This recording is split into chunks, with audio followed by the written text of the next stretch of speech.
কি হবে বেঁচে থেকে? কি হবে ছাত্র সেজে চুমু খেয়ে সনদ খানা যদি হয় বিদ্যালয়টা পরিমণিদের আড্ডাখানা? কি হবে ছাত্র সেজে চুমু খেয়ে সনদ খানা যদি হয় বিদ্যালয়টা পুপলিদের আড্ডাখানা? এর চেয়ে মরাই ভালো দেশ ছেড়ে যাওয়াই ভালো, এর চেয়ে মরাই ভালো দেশ ছেড়ে যাওয়াই ভালো। কি হবে ধোঁকা দিয়ে বিবেকটাকে, কি হবে ধোঁকা দিয়ে বিবেকটাকে? কি হবে বেঁচে থেকে অযথা বিদ্যা শিখে যদি না গড়তে পারি শোষণবিহীন সমাজটাকে? কি হবে বেঁচে থেকে? কি হবে যুবক নামের বোঝা হয়ে এই ধরাতে যেখানে মা বোনেরা ধর্ষিতা হয় দিনে রাতে? ঠিক না ভাই ঠিক? কি হবে যুবক নামের বোঝা হয়ে এই ধরাতে যেখানে মা বোনেরা ধর্ষিতা হয় দিনে রাতে? যৌবনের সার্থকতা ঘুচিবে সকল ব্যথা, যৌবনের সার্থকতা ঘুচিবে সকল ব্যথা। পারো যদি বলি দিতে মানুষরূপী পশুটাকে, পারো যদি বলি দিতে মানুষরূপী পশুটাকে? কি হবে বেঁচে থেকে অযথা বিদ্যা শিখে যদি না গড়তে পারি শোষণবিহীন সমাজটাকে? কি হবে বেঁচে থেকে? কি হবে লেখালেখি কলমবাজির ওই মহড়া সমাজের আসল চিত্র যদি না যাই তুলে ধরা? কি হবে লেখালেখি কলমবাজির ওই মহড়া সমাজের আসল চিত্র যদি না যাই তুলে ধরা? যদি ওই ঘুষের বলে কলমটা উল্টো চলে, যদি ওই হ্যালো কলে ক্যামেরা উল্টো বলে, তবে কি যাবে রোখা দুর্নীতিকে, তবে কি যাবে রোখা দুর্নীতিকে? কি হবে বেঁচে থেকে অযথা বিদ্যা শিখে যদি না গড়তে পারি শোষণবিহীন সমাজটাকে? কি হবে বেঁচে থেকে? কি হবে, কি হবে, কি হবে নামাজি রোজা ইমানদারির ভয় করে কোরআনের কর্মীগুলো থাকে যদি কারাগারে? কি হবে নামাজি রোজা ইমানদারির ভয় করে কোরআনের খাদেম যারা তারা যদি থাকে কারাগারে? মসজিদের কোণে বসে জিকির যত করো কষে, মসজিদের কোণে বসে তাসবিহ যত টানো ঠেসে, এভাবে যাই না পাওয়া আল্লাহকে। ঠিক না বেঠি? এভাবে যায় না পাওয়া আল্লাহকে। কি হবে বেঁচে থেকে অযথা বিদ্যা শিখে যদি না গড়তে পারি শোষণবিহীন সমাজটাকে? কি হবে বেঁচে থেকে? কি হবে আলেম হয়ে ইমাম সেজে মসজিদেতে পারো যদি সত্য কথা উচ্চ স্বরে না বলিতে? কি হবে আলেম হয়ে ইমাম সেজে সমাজেতে পারো যদি সত্য কথা উচ্চ স্বরে না বলিতে? চাকরি ভয় করো যদি ছেড়ে দাও ইমামতি, চাকরি ভয় করো যদি ছেড়ে দাও ইমামতি। কি হবে ধোঁকা দিয়ে আল্লাহকে, কি হবে ধোঁকা দিয়ে আল্লাহকে? কি হবে বেঁচে থেকে অযথা বিদ্যা শিখে যদি না গড়তে পারি শোষণবিহীন সমাজটাকে? কি হবে বেঁচে থেকে? কি হবে নেতা হয়ে জনবলে ঘাড় ফুলিয়ে দড়া টানা গরম দেখে যদি থাকো ঘরে শুয়ে? পালাবো না, পালাবো না, কিন্তু নেত্রী চলে গেলে আমাদেরও দেখা পাওয়া যাবে না। ঠিক না বেঠে? কি হবে নেতা হয়ে জনবলে ঘাড় ফুলিয়ে রাজপথ গরম দেখে যদি থাকো ঘরে শুয়ে? এর চেয়ে সেজে গুজে ভিলেনের সঠিক পদে, এর চেয়ে সেজে গুজে ভিলেনের সঠিক পদে দিয়ে দাও অভিনয়ে জীবনটাকে, দিয়ে দাও অভিনয়ে জীবনটাকে। কি হবে বেঁচে থেকে অযথা বিদ্যা শিখে যদি না গড়তে পারি শোষণবিহীন সমাজটাকে? কি হবে বেঁচে থেকে? কি হবে আকাশ ছোঁয়া বিলাসবহুল বাড়ি গাড়ি না খেয়ে কত মানুষ পরপারে দিচ্ছে পাড়ি? কি হবে আকাশ ছোঁয়া বিলাসবহুল বাড়ি গাড়ি না খেয়ে কত মানুষ পরপারে দিচ্ছে পাড়ি? আজরাইল আসবে যবে মাটিতেই পড়ে রবে, আজরাইল আসবে যবে মাটিতেই পড়ে রবে। কোনো কাজে লাগবে না ওই প্রাসাদটাকে, কোনো কাজে লাগবে না ওই প্রাসাদটাকে। কি হবে বেঁচে থেকে অযথা বিদ্যা শিখে যদি না গড়তে পারি শোষণবিহীন সমাজটাকে? কি হবে বেঁচে থেকে? কি হবে, কি হবে পুরুষ হয়ে জন্ম নিয়ে বাংলাদেশে যদি যাই ক্ষমতাটা ঘুরে ফিরে নারীর হাতে? কি হবে পুরুষ হয়ে জন্ম নিয়ে এই দেশেতে যদি যাই ক্ষমতাটা ঘুরে ফিরে নারীর হাতে? কি বা জবাব দেবে, কিভাবে মুখ দেখাবে, কি বা জবাব দেবে, কিভাবে মুখ দেখাবে আমাদের আগামী সেই প্রজন্মকে, তোমাদের আগামী সেই প্রজন্মকে? কি হবে বেঁচে থেকে অযথা বিদ্যা শিখে যদি না গড়তে পারি শোষণবিহীন সমাজটাকে? কি হবে বেঁচে থেকে? ঠিক না বেঠে? কথাগুলো আমার লেখা নয়, মরহুম আইনুদ্দিন আল্লাজাদ রাহিমাহুল্লাহ আমার উস্তাদ, কলরবের প্রতিষ্ঠাতা, তার লেখা। তিনি চলে গিয়েছেন পৃথিবী ছেড়ে, আজ 14 বছর হয়ে গেল।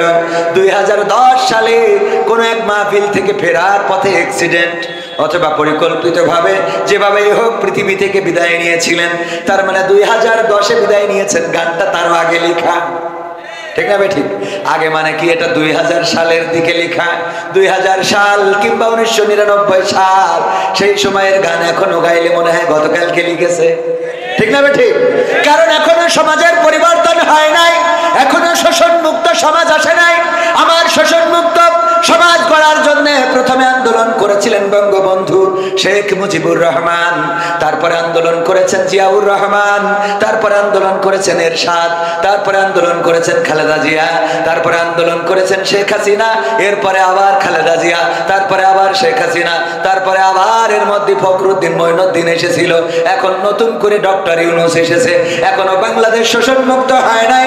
আজকেও পত্রিকার নিউজ, আমার এক আল্লাহর ওলি, আমাদের আল্লাহর ওলি, দেখেন দলের নাম না বলে তো উপায় নেই, সাংবাদিকরা বলেছে আমার দোষ না। যুবলীগের এক আল্লাহর ওলি ব্রাহ্মণবাড়িয়ায় একজন নারীকে হত্যার পরে তার লাশটা একটা পরিত্যক্ত ঘরের মধ্যে নিয়ে গর্তের মধ্যে ঢুকায়ে পুড়াইয়ে দিচ্ছিল। ধরা পড়েছে না পড়ে নাই? নারীদেরকে পুড়াইয়ে দিচ্ছে, লাশ মাথাটা পুকুরের মধ্যে ফেলানো। অ্যারেস্ট হয়েছে বিশেষ দলের লোক। ওই দলের লোক বলেই বলছি না, এমন অপরাধ বিএনপি জামাত জাসদ বাসদেও করতে পারে না, পারে না। তবে তুলনামূলক ভাবে আল্লাহর ওলিদের একটু বেশি লোক আছে না নাই? অপরাধ করার মাত্রা বেশি না কো? এই অপরাধ এখনো মুক্ত হয় নাই। যদি জামাতেও থাকে আমরা প্রতিবাদ করব। কথা আগে বুঝে নেবেন, তারপরে লাভ দেবেন। যদি ধর্ষণ করে, আমার বাড়িতে যদি ধর্ষণকারী ধর্ষণ করে, আমি জামাত করার কারণে জামাতের কোন নেতা যদি ধর্ষণ করে মানবো নাকি? আপনি আওয়ামী লীগ করার কারণে কোন যুবলীগ যদি ধর্ষণ করে মেনে নেবেন নাকি? কত করে মেনে নেব? সুতরাং এই বাংলাদেশে যদি কোথাও অন্যায় হয়, অনাচার হয়, পাপাচার হয়, কদাচার হয়, খুন হয়, গুম হয়, হত্যা হয়, তার বিরুদ্ধে প্রতিবাদের দরকার আছে না নাই? আল্লাহর নবী যখন এসেছিলেন, বিশ্ব নবী, সেই সময় মক্কায় কাফেরদের, যারা মক্কায় বসবাস করতেন, তাদের খাওয়ার অভাব ছিল। কতখানি খাওয়ার অভাব ছিল? খাওয়ার অভাব ছিল না। তখন কাফেরদের পড়ার অভাব ছিল না, তখন কাফেরদের অন্য কোনো অভাব ছিল না। কিন্তু ওই সমাজে যেটার অভাব ছিল, সেটা নীতি নৈতিকতার, সেটা আদর্শের, সেটা ব্যবহারের, সেটা চরিত্রের, এই অভাবগুলো ছিল। আল্লাহ রাসূল সাল্লাল্লাহু আলাইহি সাল্লাম যখন দেখলেন সব চলে, কিন্তু এই সমাজে এই সব কিছুর মধ্য দিয়ে যেটা চলে, ওই কাবাটা তাওয়াফ করতেন উলঙ্গ হয়ে। ঠিক না বেঠিক? তারা কাবাও তাওয়াফ করতো, করতো না? করতো না? কথা কয় না। হজ করতো না? করতো না? এ ভাই, আপনারা জানেন না হজ করতো কিনা? আপনারা মনে এই আজকে প্রথম হজ শুনতেছেন। আল্লাহ রাসূল হজের সময় যখন তাবুক গেড়ে দিয়ে কোরআন পড়ছেন, আবু জাহেল, আবু লাহাব, উতবা, সাইবা, তারা তাবুতে তাবুতে যায় আর বলে যে দেখো ওই তাবুটার কাছে যাবা না, ওই তাবুতে কিন্তু বিশেষ দলের লোক রয়েছে, ওদের আমরা বাংলাদেশে রাখতে চাই না, পাকিস্তানে পাঠাইতে চাই, ওই তাবুর কাছে তোমরা যাবা না, ওর কথা শুনবা না, ও কিন্তু পাগল বলেছে না বলে নাই? আল্লাহ রাসূল যখন দাওয়াত প্রকাশ্যে দিতে পারে না, তখনও তার মানে বোঝা গেল তখন হজ চলতো। কথা কয় না? তখন হজ চলতো। এর আগের ঘটনা হলো সূরা ফিলেই রয়েছে। আল্লাহর নবী জন্মগ্রহণের 50 দিন পূর্বে সূরা ফিলে আল্লাহ সবিস্তারে বর্ণনা করে দিয়েছেন। ছোট্ট সূরায় সব ঘটনা বলে দিয়েছেন। আল্লাহর রাসূল তখনও জন্মগ্রহণ করেন নাই। আব্রাহা এসেছিল ওই কাবাঘর ভাঙার জন্য, কি বাহিনী নিয়ে? হস্তি বাহিনী নিয়ে কাবাঘর ভাঙতে আসলেন। অপরাধ কি? কারণ অপরাধটা হলো একটা গির্জা বানিয়েছিল আব্রাহা, সম্রাট আব্রাহা, বাদশা আব্রাহা। গির্জা বানানোর পরে বলল তোমরা এখানে তাওয়াফ করবা, ওইদিকে যাওয়ার দরকার নাই, ওই কাবায় তাওয়াফ করবা না। ওই কাবাবাসী তাওয়াফ তো করলই না, বরং কাবার প্রেমে তারা এত পাগল ছিল, আল্লাহর প্রেমে এত পাগল ছিল যে তারা ওই কাবার মালিককে তো ছাড়ে নাই, বরং বাদশা ওই যে কি আব্রাহা ও যে গির্জাটা বানিয়েছিল সেই গির্জায় ঢুকে পায়খানা করলো আব্রাহার মিজাজ গেল খারাপ হয়ে, যে মানলি না হাগলি কেন, এটা কথা কি বোঝা গেছে? মানিস নি ভালো কথা, এখানে পায়খানা করে গেলি কেন? এই অপরাধ, এই রাগ, এই ক্ষোভ থেকে হস্তি বাহিনী নিয়ে আসলো কাবা ঘর ভাঙার জন্য। তার মানে রাসূল জন্মের পূর্বেও ওই কাবা তাওয়াফ করতো না? কাবাকে ভালোবাসার মানুষ ছিল না? কথা কয় না, ছিল না? ছিল মানে কি? রাসূলের দাদা, রাসূলের চাচা, রাসূলের আব্বার নাম আব্দুল্লাহ মানে গোলামটা কার? আল্লাহর গোলাম। সেই আল্লাহর গোলাম নামও রাখা হয়েছিল, সব ছিল, কিন্তু ওই সমাজে শান্তি ছিল না, ওই সমাজে নীতি নৈতিকতা ছিল না। সকালবেলায় বিবাহ করে বিকালবেলায় তালাক দিত, ইচ্ছা মতো 5 জন 7 জন 10 জন বিয়ে করতো, বউ যাকে মন চায় তাকেই বিয়ে করতো, এমনকি নিজের বোনকেও বিয়ে করতে তারা কার্পণ্য বোধ করতো না। তুচ্ছ কারণে মারামারি করতো, কাটাকাটি করতো, তুচ্ছ কারণে তারা অন্যায় লিপ্ত হয়ে যেত, একজন আর একজনের সাথে অবাধে মেলামেশা করতো। এই জাতীয় অপরাধগুলোর কারণে আল্লাহ রাসূল সাল্লাল্লাহু আলাইহি ওয়াসাল্লামকে আল্লাহ পাঠালেন ওই কাবা তাওয়াফ করার জন্য। যদি পাঠাতেন তাইলে ওই সময়ও কাবা তাওয়াফ করার লোক ছিল না? ছিল মানে কি? কাবার প্রেমে এত পাগল যে গির্জায় যেয়ে হেগে যায়। তাহলে আল্লাহ কাবা তাওয়াফের জন্য রাসূলকে পাঠায় নাই। কথা কি বোঝা গেছে? আপনি হজে যাবেন, আলহাজ হাজী সাহেব সালমান এফ রহমানও হজ করেছে গত রমজানে। পীর সাহেব আমার ফেসবুক স্ট্যাটাস দিয়েছে, কাবার ইমাম যেখানে দাঁড়ায় আমি তোর বরাবর একদম টান টাইনে সোজা এই পাশে দাঁড়াইছি। আল্লাহর ওলি দাঁড়াইলো কাবা ঘরে, যে এত বড় পরহেজগার ইমামের সামনে ইমাম বরাবর দাঁড়াইলো, আবার যে বিপদে পড়েছে আগে দাড়ি ঝেড়িয়েছে। ঠিক না বেটে? আগে ঝেড়িয়েছে দাড়ি। এবার যদি বলেন এটা রাজনীতির কথা, না, কোন রাজনীতির কথা নয়। আমার কোন জামাতের নেতা ডাক্তার শফিকুর রহমান, আমার ডাক্তার শফিকুর রহমান তো আমিরে জামাত, কিন্তু উনি হলেন আমাদের আর এক শফিকুর রহমান, আমাদের সেক্রেটারি সাহেব। উনি যদি গতকালকে দাড়ি কামায়, বলেন দেখি জামাত করার কারণে আপনাদের নতুন হাট জামে মসজিদে খুতবা দিবেন কি? খুতবা দিতে দিবেন কে হাত উঁচু করেন? একজনও দেবেন মানে কাটি খুলিল, দাড়ি যখন কাটিছে আরো কিছু কাটবো। ঠিক না বে? ঠিক। তার মানে আমরা কিন্তু নেতা হিসাবে, দল হিসাবে বললাম না, আমরা কি হিসাবে বললাম? আল্লাহ রাসূলের সুন্নাতের এমন অপমর্যাদা মানা যায় না? মানা যায় না। ও আমার ভাইয়েরা, আমরা কথা বলার সময় কথা অনেকেই শোনে না, আগের থেকে লাভ দিয়ে ওঠে। ওই যে আগের দিন বোঝানোর চেষ্টা করেছিলাম, দত্তপাড়ায় স্যার বললো কবিতা লিখে নিয়ে আসবা, কবিতা দেখবো কে ফার্স্ট হয়। কবিতা লিখে নিয়েছে ছাত্র, বলছে ঠিক আছে তুমি পড়ে শোনাও। বলছে চোখের জল উঠিয়াছে কপালে, বলছে তুই একেবারে জিরো, তো স্কুল থেকে বের করে দেওয়ার দরকার। কেন? এই চোখের জল কোনোদিন কপালে ওঠে? তোর লেখাপড়া হইলই না, এ কোন ধরনের কবিতা লিখেছিস? স্যার চোখের জল কি কপালে যায় না? বলছে না। কিভাবে যায়? চোখের জল কিভাবে যায়? তোর কবিতা হয়নি বাদ। বলছে বললাম তো এক লাইন, এর এই শুনেই ফাল পড়া শুরু করেছেন। পরের লাইনটা শোনেন কি বলতেছে, পা দুটো বাঁধা ছিল কদমের ডালে। পা যদি উল্টো করে বাঁধা থাকে তাহলে চোখের জল তো কপালেই আসে। ঠিক না বেঠে? স্যার বলছে ঠিক আছে 100-তে 100। বলছে পরের লাইন না শুনে অমনি তো আমার জিরো মেরে দিয়েছিল। কথা কি বোঝা গেছে? এই জন্য কথা শুনতে হবে ভালো করে, খেয়াল করে শুনবেন, তাহলে বুঝতে পারবেন।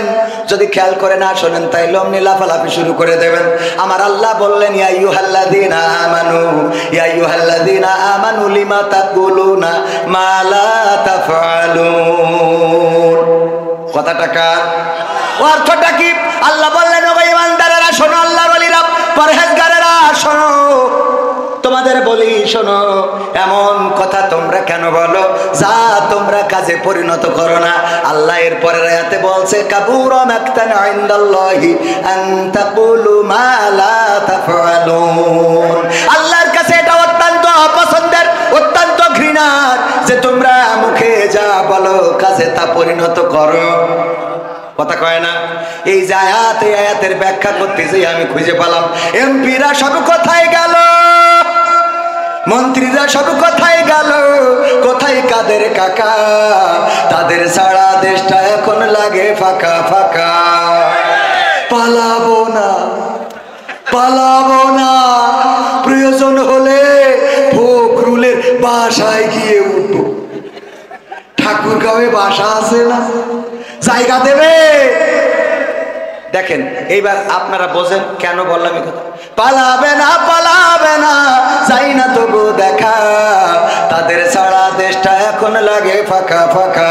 ওগো আমার ভাইয়েরা, আল্লাহ বলছে ইয়া আইয়ুহাল্লাযীনা আমানু লিমা তাকুলুনা মা লা তাফআলুন। ওগো ঈমানদাররা, আল্লাহর ওলিরা, পীর সাহেবরা, শোনো, এমন কোন কথা বলো না যা তোমরা কাজে পরিণত করো না।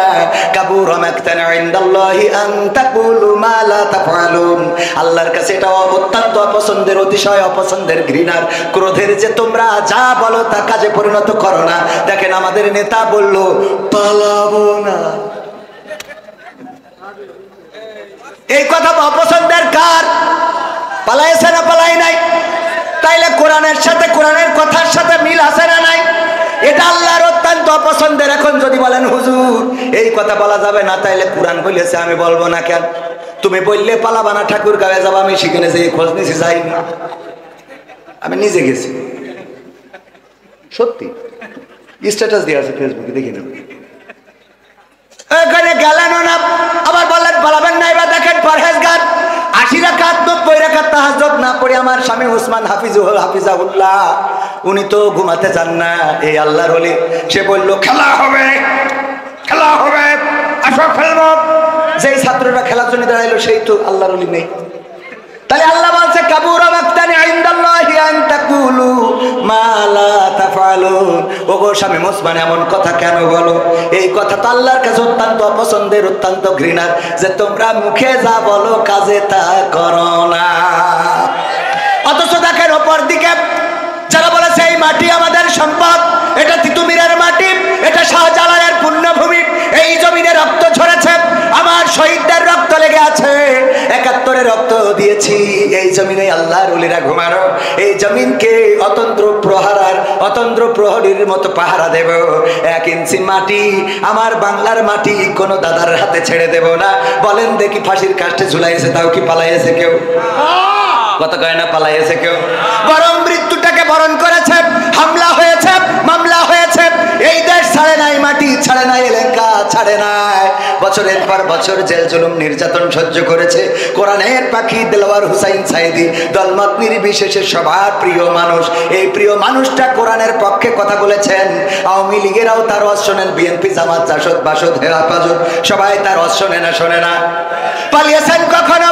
পালান তো নাই, বরং আল্লাহর নবীকে যেমন প্রস্তাব দেওয়া হয়েছিল, বিশ্ব নবীকে বলল, কাফেরেরা বলল দেখো সে কি চায়, এই মক্কায় তো সব আছে, আমরা তার সব দেবো, কি কি দেবে? আবু তালিবকে ডেকে বলল মুহাম্মদকে থামাও। কি থামাবো? কিভাবে থামাবো? বলল প্রস্তাব নিয়ে যাও 3টা। কয়টা? 3টা। 1 নম্বর, যদি সে ক্ষমতা চায় মক্কার প্রেসিডেন্ট সবচেয়ে ধনী বানাবো, যদি সে নারী চায় তাহলে সবচেয়ে সুন্দরী নারীর সাথে বিয়ে করাবো, আর যদি বলে না 3টাই লাগবে একসাথে দিয়ে দেব, এর বিনিময়ে কালেমার দাওয়াত দেওয়া ছেড়ে দিতে হবে। আল্লাহর নবী সাল্লাল্লাহু আলাইহি সাল্লাম বললেন যে এই জন্যই আমি বসে আছি। কথা কয় না? কয় ঠিক? আল্লাহর নবী এই জন্যই বসেছিলেন। নাউজুবিল্লাহ, বলেন নাউজুবিল্লাহ। এই যে ওয়াজ আমার শ্রোতাকে আমি মাঝে মাঝে পরীক্ষা নিই, যে যারা শ্রোতা এরা দেখি কিরাম ওয়াজ শুনে আবেদ মানে কি, মানে ওয়াজের পরীক্ষা একটু করবো, আপনাদের করবো রাজি? দেখা যাক, জীবনে তো কবে পরীক্ষা দিয়েছেন? 5 পরে পড়ি, আমিও অনেক আগে দিয়েছি ছোটবেলায়, তো একটা পরীক্ষা হয়ে যাক, রাজি? আল্লাহ রাব্বুল আলামিন হঠাৎ করে মুনকার নাকিরকে খুঁজে পাচ্ছে না। আরে বাবা কি বিপদ, কত মানুষ মারা গেছে, কবরে যে সওয়াল করতে হবে, আর সেই সওয়ালের জবাব দেবে মানুষেরা। মান রব্বুকা ওয়া মান দিনুকা ওয়া মান নাবিয়ুকা, তোমার রবকে, তোমার দিন কি, তোমার নবীকে, কিন্তু মুনকার নাকির তো হারাই গেছে, খুঁজে পাচ্ছে না। আল্লাহ রাব্বুল আলামিন ফেরেশতা একদল তদন্ত কমিটি বানাইলো, বলল 3 সদস্য বিশিষ্ট তদন্ত কমিটি, তোমরা তাড়াতাড়ি চলে যাও, খোঁজো, খুঁজে দেখো এক্ষুনি এত লাশ ঢিবে পড়ে গেছে, ও কখন কি হবে আনে। ওরে বাবা, এই পৃথিবীতে খুঁজে পাই না। হঠাৎ করে দেখে বাগদাদে আব্দুল কাদের জিলানীর কবরে মুনকার নাকিরের হাত পিছনে নিয়ে পিঠ মোড়া দিয়ে বাইন্ধে রেখেছে। আল্লাহর কাছে যেয়ে বলল, আল্লাহ মুনকার নাকিরের খুঁজে পাবো কি করে? আল্লাহ, ওই যে বাগদাদে দেখলাম তোমার এক বান্দার কবরে পিঠ মোড়া দিয়ে বাইন্ধে থুয়ে দিয়েছে। আল্লাহ বলছে যা ওই বান্দার কাছে জিজ্ঞাসা করো তার দাবিটা কি, কি জন্য বান্ধেছে, কি করলি ছাড়বে, তাড়াতাড়ি করে ছেড়ে দিতে বলো। এসে জিজ্ঞেস করছে আল্লাহর বান্দা তুমি কে? আমি আব্দুল কাদের জিলানী। কেন বেঁধে রেখেছ? এই দুইজন আমাদের দুইজন মুনকার নাকির ফেরেশতা, সারা দুনিয়ায় কত লাশ দেরি পড়ে গেছে, কখন প্রশ্ন করবে? আল্লাহ বলল ছেড়ে দিতে, কয় না ছাড়া হবে না, ছাড়া হবে না। অপরাধ কি তাদের? অপরাধ হলো আমার কবরে ঢুকেছে কিন্তু সালাম দিয়ে প্রবেশ করে নাই, এই জন্যে বেঁধে রেখেছি। এখন কি করতে হবে? এখন কি করতে হবে? আল্লাহর কাছে যেয়ে বলো এই অপরাধে বেঁধে রেখেছি। আল্লাহর কাছে যেয়ে ফেরেশতারা বলেছে আল্লাহ আব্দুল কাদের জিলানী সালাম দেয় নাই অপরাধে, তাদের হাত পিছনে দিয়ে হাত করা, ওই যে হাত মোড়া দিয়ে একেবারে কায়দা করে বেঁধে রেখেছে, ছাড়বে না। বলছে যাও যে প্রস্তাব দাও যে আর কি করলি ছাড়বে, সে কি চাই, তার দাবি দাবা কি, দাবি মেনে নিয়ে হবে। তখন আব্দুল কাদের জিলানীর কাছে এসে ফেরেশতারা বলতেছে ও আব্দুল কাদের জিলানী, আল্লাহ পাঠিয়েছে, কোন দাবি আছে আপনার, সেই দাবি আল্লাহ পূরণ করে দেবে। তখন আব্দুল কাদের জিলানী বলতেছে দেখো আল্লাহরে যেয়ে বলো, আল্লাহরে যেয়ে বলো আল্লাহ জানো এই বাগদাদে যত কবরবাসী আছে সব কবরবাসী গুলোকে আল্লাহ চিরজীবনের মতো কবরের আযাব মাফ করে দেয়। এই কথা যখন ফেরেশতারা যেয়ে বলেছে ওগো আল্লাহ আব্দুল কাদের জিলানী গোটা বাগদাদে যত কবরবাসী আছে সব কবরকে ক্ষমা করে দিতে বলেছে, আর কোনো কবরে আযাব দেয়া যাবে না। তখন আল্লাহ রাব্বুল আলামিন আব্দুল কাদের জিলানীকে ডাক দিয়ে বললেন ওগো আব্দুল কাদের জিলানী শোনো, তুমি আজকে আমারে যে বিপদে ফেলেছো আব্দুল কাদের জিলানী, আজকে তুমি আমারে ছোট্ট একটা শাস্তি দিয়েছো, একদম নরমালে ছেড়ে দিয়েছো। অথচ তুমি যদি বাগদাদ না বলে, তুমি যদি বলতে মাশরিক থেকে মাগরিব পর্যন্ত যত মানুষ এই পৃথিবীতে চিরজনমের মতো বিদায় নিয়েছে আর কিয়ামত পর্যন্ত যারা বিদায় নিয়ে চলে যাবে তাদের ক্ষমা করে দাও, আমি আল্লাহ বাধ্য হয়ে গেছিলাম ক্ষমা করার জন্য, তবে তুমি শুধু বাগদাদের মানুষের ক্ষমা চেয়েছো, আমি আল্লাহ ক্ষমা করে দিলাম। বলেন সুবহানাল্লাহ। সুবহানাল্লাহ বলেছেন কয়জন? হাত তোলেন। নারায়ে তাকবীর। বলেননি কয়জন? নারায়ে তাকবীর। এবার আপনারা বলেন কারা ফেল কারা পাস? এই ফেরেশতার বান্দার মতো শক্তি, হ্যাঁ? পরীক্ষা বইয়ে কইয়ে নিলাম তাও ফেল, হ্যাঁ? আল্লাহরে বিপদে ফেলার মতো শক্তি কারো আছে? নাউজুবিল্লাহ বলবেন না? বলেন নাউজুবিল্লাহ। মানে সুর দিয়ে বললে ওরে বাবা সুবহানাল্লাহ পড়ার জন্য মন ডাকু পাকু করে, ঠিক না ভাই? ঠিক। ও আল্লাহ হুজুর কত সুন্দর করে রে, এই ওয়াজ শুনে সুবহানাল্লাহ পড়লেন ভাইরা আমার। আকলটারে কাজে লাগাতে হবে, বিবেকটারে কাজে লাগাতে হবে। আল্লাহর নবীর স্ত্রী বিবি খাদিজা রাদিয়াল্লাহু তাআলা আনহা ইন্তেকালের সময় বললেন ওগো নবী গো আপনার কাছে তিনটা আবদার রাখবেন কিনা? বলেন। আল্লাহর নবী ডানে তাকায় বামে তাকায় আকাশের দিকে তাকায়। যখন আল্লাহর নবী সিগন্যাল পাইলেন যে ঠিক আছে, খাদিজা যে অনুরোধ করে অনুরোধটা রাখার জন্য জবানটা দাও। আল্লাহর নবী বললেন ওগো খাদিজা বলো দেখি তোমার কি চাওয়া?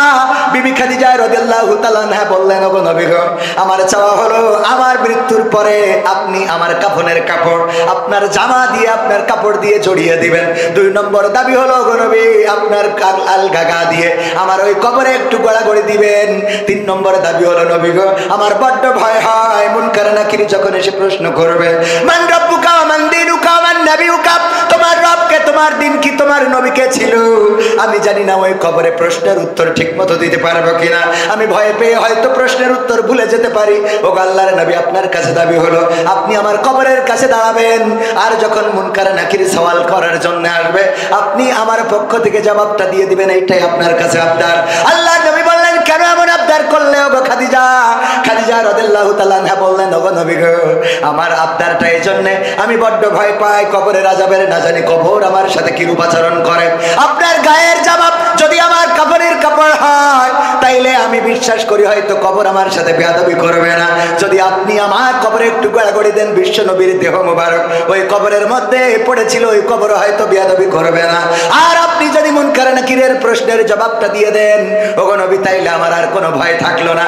আপনি বলেছেন কবরটা হলো প্রথম গেট, এই গেটে যে পার পেয়ে যায় সে বাকি গেটগুলোই পার পেয়ে যাবে, কিন্তু এই গেটে যদি কেউ আটকা পড়ে যায় তার বিপদের শেষ নাই। ওগো নবী, আমি ওই গেটটাকে ভয় পাই, ওই গেটটাকে ভয় পাই। ওসমান রাদিয়াল্লাহু তাআলা আনহু যখন জান্নাতুল বাকিতে যেতেন, কবরের কাছে দাঁড়াতেন আর চোখের পানি ছেড়ে দিতেন।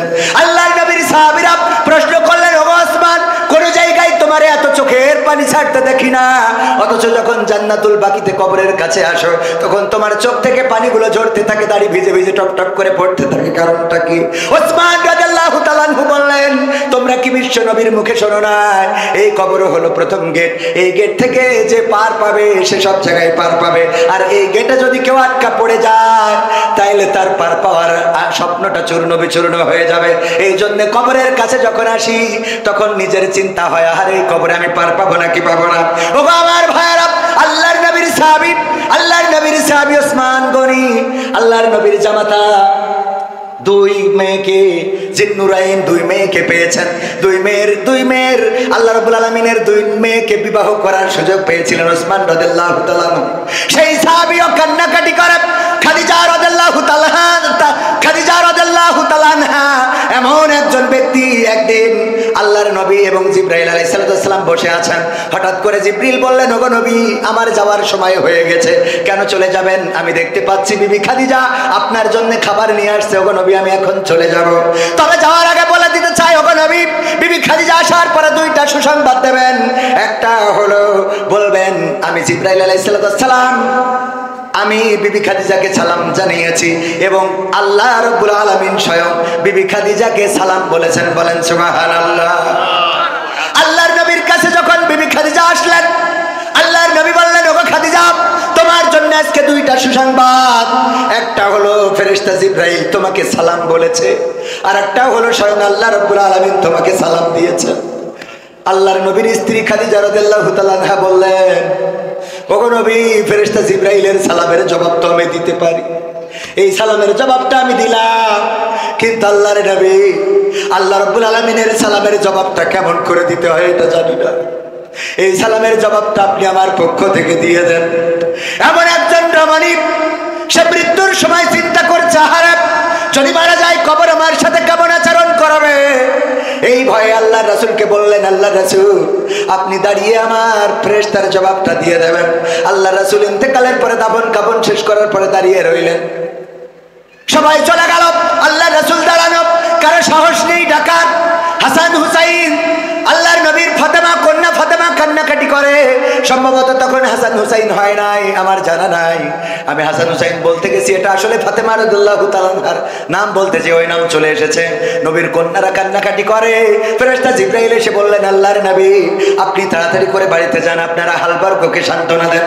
বিবি খাদিজাকে হারিয়ে কান্নাকাটি করে তার সন্তানেরা, যে তাকে সান্ত্বনা দেন। আল্লাহর নবী বললেন, ওগো জিবরাইল, তুমি তো এসেছো, এখনো তো মুনকার নাকির আসে নাই। আমার পরে ওসিয়াত, খাদিজা বলেছে মুনকার নাকির আসলে আমি যেন তার প্রশ্নের জবাব দিয়ে দিই, এখনো পর্যন্ত আসলো না, আমি দাঁড়িয়ে আছি। ফেরেশতা জিবরাইল বললেন, ওগো নবী, আপনি বাড়িতে যান। যে খাদিজা কবরের মুনকার নাকিরের প্রশ্নের জবাবের এত ভয় পেয়েছে, আল্লাহ রাব্বুল আলামিন আর আজিম থেকে ওই খাদিজার হয়ে সকল প্রশ্নের জবাবটা করে দিয়েছেন। বলেন সুবহানাল্লাহ। আল্লাহর নবীর এমন এমন সাহাবীরা কবরকে ভয় পেত। আর আব্দুল কাদের জিলানী রাহিমাহুল্লাহ, তিনি একজন আল্লাহর ওলি, এটা ঠিক আছে, কিন্তু তার কবরে সালাম দেয় নাই বলে হাত মুড়া দিয়ে বেঁধে রেখেছে। কেন দাফন কাফন করার সময় কি দড়ি দিছিল সাথে? এইটুকু তো চিন্তা করা লাগে, কথা কয় না। যাই হোক, ফেল করাতে কোনো অসুবিধা নেই। আমাদের দোষটা কি? সুর দিয়ে আমিও ফেল করেছিলাম। এই অজদিন আমার অ্যাডভোকেট এনামুল হক মোহতারাম চাচা যান, উনি আমার মাদ্রাসায় পাল্লা মোকামতলায়, তখন আমরা ছোট, উনি বললেন আমি একটা পরীক্ষা নেব। তো উনি একটা পরীক্ষা নিয়েছিলেন, অবশ্য ওয়াজটা করেছিলেন অন্য ভিন্ন আর একটা ঘটনা বলেছিলেন। সেই ঘটনায় যে দম করে জন্ম জীবন দিয়ে দিল, দম করলো, একজন কান্নাকাটি করতেছে লাশ নিয়ে, যে আমার সন্তান মারা গেছে, স্বামী মারা গেছে। এই একটা পুতা ছেলে, আমাদের যশোরের ভাষায়, অন্য দেশের ভাষায় নাতি বলে, যে আমার নাতিটা বেঁচে ছিল, তাও আল্লাহ নিয়ে গেল। তখন পীর সাহেব একটু দম করলেন, তারপরে ফু দিলেন, তো দাঁড়িয়ে গেল, বলেন সুবহানাল্লাহ। হ্যাঁ, তাও সুবহানাল্লাহ বলেছি। আমরা ওই দিন সুবহানাল্লাহ বলেছিলাম, এর জন্য ফেল করেছিলাম। আমরা ওয়াজ শুনবো কিন্তু বুঝে শুনে হাত উঁচু করবো, মনে থাকবে? সুবহানাল্লাহ আলহামদুলিল্লাহ কোন জায়গায় বলতে হয় এগুলো যদি না বুঝি, ওই যে উদাহরণ দিতে যে মাঝে মাঝে প্রায়ই বলি এখন যে টাকা কালেকশন করতেছে, দত্তপাড়ায় বলেছিলাম যে 50,000 টাকা দেওয়ার মতো কেউ কি আছেন? কেউ কথা বলে না। হুজুর সুদ দিয়ে দিয়ে বলার একজন তো জিম আছে। হুজুর বলছে 50,000 টাকা দেওয়ার মতো কোন আল্লাহর ওলি আছেন নাকি? আমি দোয়া করে দেব। বলেন হাত উঁচু করেন। কেউ হাত উঁচু করে না, দোয়া করবো বাপ দাদা দাদা দাদি নানা নানি 14 গোষ্ঠী যেন জান্নাতে থাকে। কেউ হাত তোলে না, তোলে না, তোলে না। এবার হুজুরির হয়ে গেছে রাগ, সুর দিয়ে বাদ দিয়ে এবার চিল্লাইনো শুরু করে দিয়েছে। 50,000 টাকা দেওয়ার মতো এই ধোপা খোলায় একজনও নাই, হাত উঁচু করেন। মানে ঘুমেতে উঠে হাত উঁচু করেন শুনে, ধমক শুনে হাত উঁচু করে বসে আছে। বলছে নাম কি? ওবায়দুল কাদের। আল্লাহ ওবায়দুল কাদের 50,000 টাকা করলো দান, তুমি বাড়িয়ে দাও, সম্মান নিয়ে খায়া দাও। পিতা মাতা দাদা দাদি নানা নানি 14 গোষ্ঠী যারা কবরে আছে ক্ষমা করে জান্নাত দিয়ে দাও। ও তো বলছে আল্লাহ কাল বিড়ি না খেলে তো হাগাও হবে না, অথচ ছেলে কিনার টাকাও নেই। 50,000 টাকা দোয়া আমি কনে রাখবো? 50,000 টাকা দোয়া করে দিলে মার খাওয়ার ভাইতে কিছু বলে না। পরের দিন জুম্মার দিন আমার খতিব ডাক্তার, আমার খতিব জনাব মাওলানা শফিকুর রহমান স্যার, ওনার কাছে যে বলছে হুজুর গো বিপদে তো পড়েছে, একটু ফতোয়া দিতে হবে। কি ফতোয়া? ওই যে মাহফিল হচ্ছিল ধূপ খোলায় না ধোপা খোলায়, আমি ওখানে ধোপা খোলায় ওখানে 50,000 টাকার জন্য হুজুর কালেকশন করছিল। আমি হঠাৎ করে ঘুমায় পড়িলাম, খেয়াল করিনি। হুজুর যখন বলেছে হাত উঁচু করেন, আমি উঠে পরে হাত উঁচু করেছি, কিন্তু তার আগে বলেছে 50,000 টাকা কিনা দেবেন, হাত উঁচু করেন। আগের লাইন ঘুমের মধ্যে চলে গেছে, সেই উঠে দেখি হাত উঁচু করার শব্দ। হাত উঁচু করেছি, হুজুর দোয়া করে দেশ 50,000 টাকার। এখন আমার তো বিড়ি কেনার টাকাও নেই হুজুর, এখন আমি করবোটা কি?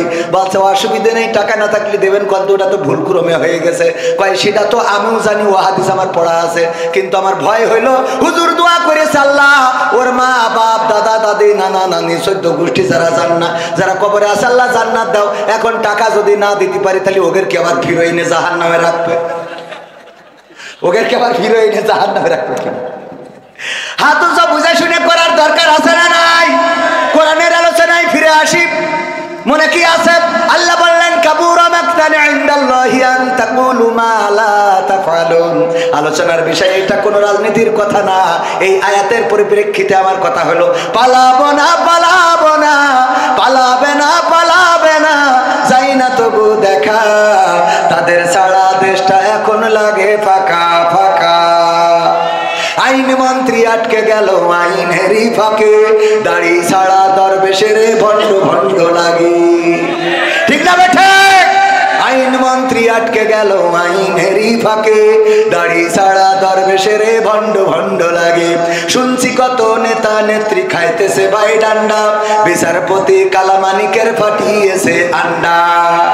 পলকের ঝলক গেল, পলকের ঝলক গেল থামিয়ে নেটের চাকা, তাদের সারা দেশটা এখন লাগে ফাঁকা ফাঁকা, ওদের সারা দেশটা এখন লাগে ফাঁকা ফাঁকা।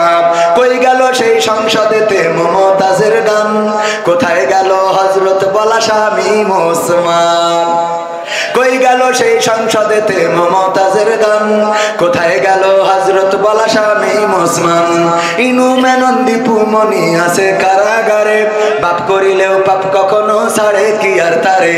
কোথায় গেল স্পিকারের, কোথায় গেল স্পিকারের দৃষ্টি আঁকা বাঁকা, তাদের সারা দেশটা এখন লাগে ফাঁকা ফাঁকা, ওদের সারা দেশটা এখন লাগে ফাঁকা ফাঁকা।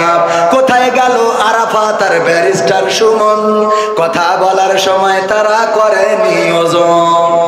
মুরগি কবির খাইছে ধরা, জাফর কোথায় আছে?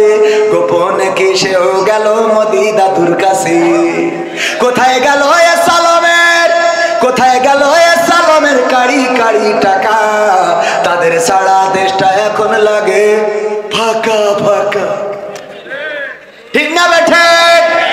ফাঁকা ফাঁকা লাগে। যারা এই কথাই রাজনীতি খুঁজে পান, একটাও রাজনীতির কথা না, এটা দুঃখের কথা, আক্ষেপের কথা, কষ্টের কথা। আমার সংসদে গান গাইলো। দেখেন এই মমতাজের জন্য কত ত্যাগী নেতা, তারাও মার্কা পায় নাই। সাকিব আল হাসান ক্রিকেট খেলে, হঠাৎ করে ও নৌকা পাবে কেন আমার বুঝাই দেন, কথা কয় না। ও ক্রিকেট খেলে পালি ব্যাট বল উইকেট এইসব পাবে, হঠাৎ করে এই যে পেয়ে গেল। আর অমনি ওখানকার ত্যাগী নেতারা মাইনাস হয়েছে না হয় নাই, কথা কয় না, হয়েছে না হয় না। আমার ত্যাগের পক্ষে তারা মাইনাস হয়েছে। আপনারা তাহলে সারা জীবন দল করে করলেন কি? হঠাৎ সাকিব আল হাসান ক্রিকেট খেলতে খেলতে এসে যদিও মার্কা নিয়ে নাই, তাহলে তোরা রাজপথে থেকে লাভ ডাকি, কথা কয় না। এই মমতাজ গান গাইয়ে বেড়ায়, সেই মমতাজ কি করে পেয়ে গেল? কারণ ওই সংসদে বসে তেল মারদান করলো, নেত্রীর নামে গান গাইলো, নেতার নামে গান গাইলো। আর যখন নেত্রী চলে গেল, আমার মমতাজ আপা একটা গানও গাইলো না। আমি বললাম তুই তো মনির খানের থেকে খারাপ। মনির খান যখন ওর নায়িকা চলে গেছে, অঞ্জনা অঞ্জনা তুমি থাকলে না ভাত খেলে না, কনে গেলে তুমি ঘুমাইলে না, অঞ্জনা আছে না নাই? সব গানে অঞ্জনা। ও জানতো যে বিয়ে করার পরে আমার স্ত্রী আমারে ছাড়বে না, বলবে এত ভালো ও বাসতে রে, ক্যাসেটে ক্যাসেটে অঞ্জনারে, ঠিক না বেঠিক? তারপরেও সাহস নিয়ে গিয়েছে, কত বড় সাহস চিন্তা করতে হবে। আর এখনকার সময় এখন অঞ্জনার নাম ধরে গায়, আগের সময় তো তাও সাহস করতো, ভালো কথা। কিন্তু এখনকার সময় মোট সাহস করা যাবে না, কারণ আমার মা বোনেরা এখন ডাইরেক্ট, আগে তো তাও একটু কুপাকুপি পিটোপিটি হইতো, শুনতাম স্বামীর মারে, আর এখন ডাইরেক্ট মেশিন কেটে নিয়ে হাওয়া হয়ে যাচ্ছে, ঠিক না বেঠে? আপনি এটা শুনেন না, উস্তাদ মানুষ, ওরা শুনুন। এই ঠিক বলছি না বেঠিক বলছি? ডাইরেক্ট নিয়ে চলে। আমি বললাম নিয়ে যাবি কেন? তো থুয়ে যা, জোড়াতালিতে যদি কাজে লাগানো যায়। শয়তান, বিপদে ফেলেছি আবার নিয়েও গেছিস কেন?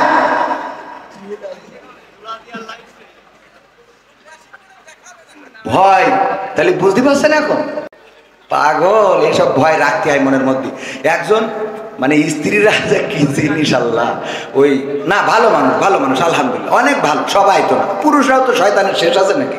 গায়ে পেট্রোল দিলে আগুন ধরাই দেয়, আছে না? হ্যাঁ, নিজেরা ফেরেশতা মনে করে। ও কিডা কত বাড়িতে বলছে ওট, বলছে কেন? বলছে তোর নামাজ পড়তে হবে। কে? তা বলছে হুজুর বলিয়েছে যে যদি স্বামী স্ত্রী যদি নামাজ না পড়ে তা স্বামী জাহান্নামে যাবে। তা বলছে তা অসুবিধে কি? অসুবিধা কি মানে? তোর আমি বিয়ে করে নিয়ে আসি, তোর জন্য আমি জাহান্নামে যাবো? তুই পাগল পাইছিস নাকি? বুঝি না থাকতো না, ওট। তা বলছে নামাজ তো তুমিও পড়ো না। বলছে আমার জন্য আমি জানো, তোর জন্য যাবো কেন? আমার জন্য যাবো, তোর জন্য যাবো কে জন্য? পাগল পাই যাওয়ার। বলছে শীতের রাতে ডিস্টার্ব করি না, কাল কেটে পড়ে। কে কাল কেটে পাইছি থাকবো, তার কোনো গ্যারান্টি আছে? গ্যারান্টি আছে? রঙ্গরসের দিন ছিল আমার একদিন, 12 ঘন্টা বেলায় আমার সন্ধ্যা হইল, পাখি উড়ে যাওয়ার বুঝি সময় হলো, পাখি উড়ে যাওয়ার বুঝি সময় হলো। শরীরে চামড়া ছিল টান, মিষ্টি সুরে গাইতাম গান, গলার আওয়াজ আমার কত দূরে যাইতো।